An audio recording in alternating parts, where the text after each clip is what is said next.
My style can't be duplicated or recycled. This chick is a sick individual. Sick tape, volume 2. Believe it. Let me switch up again. Hi, I'm Jim Inman from CrossFit Arlington Heights. Today we're going to go over some of the movement standards for the 2013 Athena Classic. With the help of our coaches Becky and Alida, we're going to show you 6 movements that will be used in the first 30 workouts of this year's Athena Classic. So Alida, come on in. We're going to show a body weight squat. So Alida's going to start from a full standing position and then drop into a full depth squat. At the bottom of the squat, what we're looking for is the crease of the hip to be below the level of the kneecap. Come on back up. At the top, full extension of the knees and hips. And have Alida knock out 3 reps that look good. 1, 2, 3, all the full depth and full extension at the top. And then I'm going to have her do 3 that aren't the full depth at the bottom. No good, no good, no good. And then 3 that are the full depth at the bottom but not full extension at the top. 1, no, 2, no, and 3, no. So again, we want full depth at the bottom, full extension at the top. Next is a barbell deadlift. For deadlift, Alida is going to pick the bar from the floor, standing upright, and at the top, you'll notice her shoulders are behind the bar. Hips are fully extended, knees are fully extended. She can either drop the bar, go ahead and drop it, or she can do a touch and go. Do a couple of those. Good. Next I want to demonstrate one not to full extension. So come up, not full extended. In this case, you'll notice that her shoulders are still in front of the bar. That's a no rep. Another one where her shoulders will be behind the bar, but her knees are not fully extended. No rep. So again, shoulders behind the bar, knees and hips fully extended. Good. Okay, for the ground to overhead with the barbell, Alida has a couple options she can do. She can either snatch it, so in one shot straight from the ground, overhead. At the top, she's fully extended. The bar is behind a vertical line right over her base of support, either above or behind that. Go ahead and put it down. She can clean and jerk it.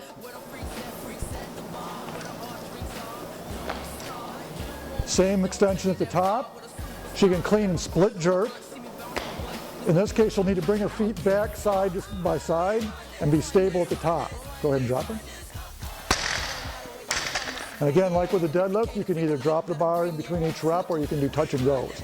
The main thing is at the top, at full extension, the bar needs to be above her base of support or slightly behind, and she needs to be stable.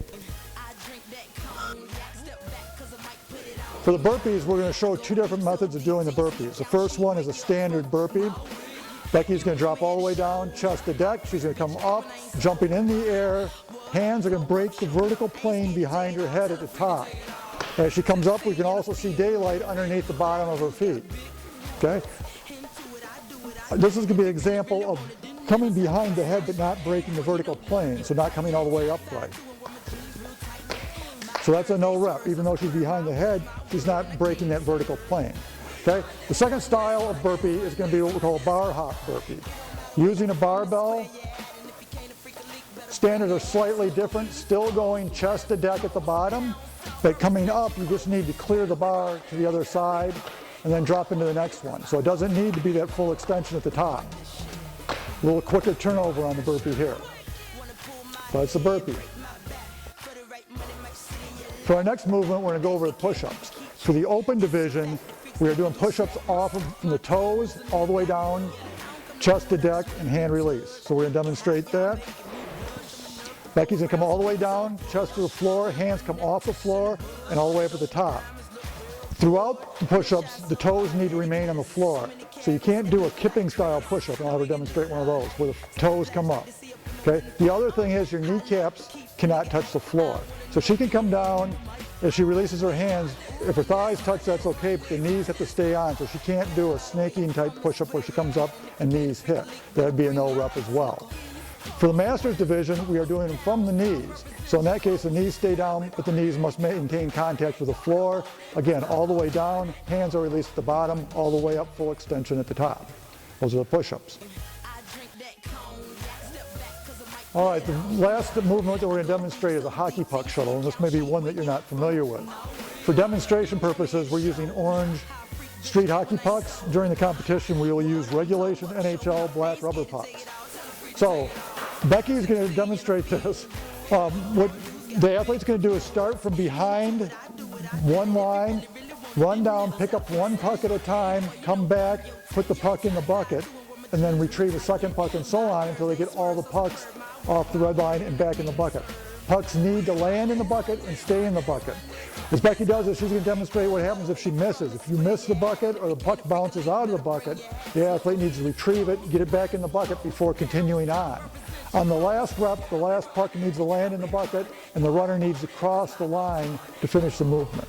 Okay, Becky's going to demonstrate this, and she's going to intentionally miss one so you can see her retrieve it and get it back in the bucket. Go ahead, Becky.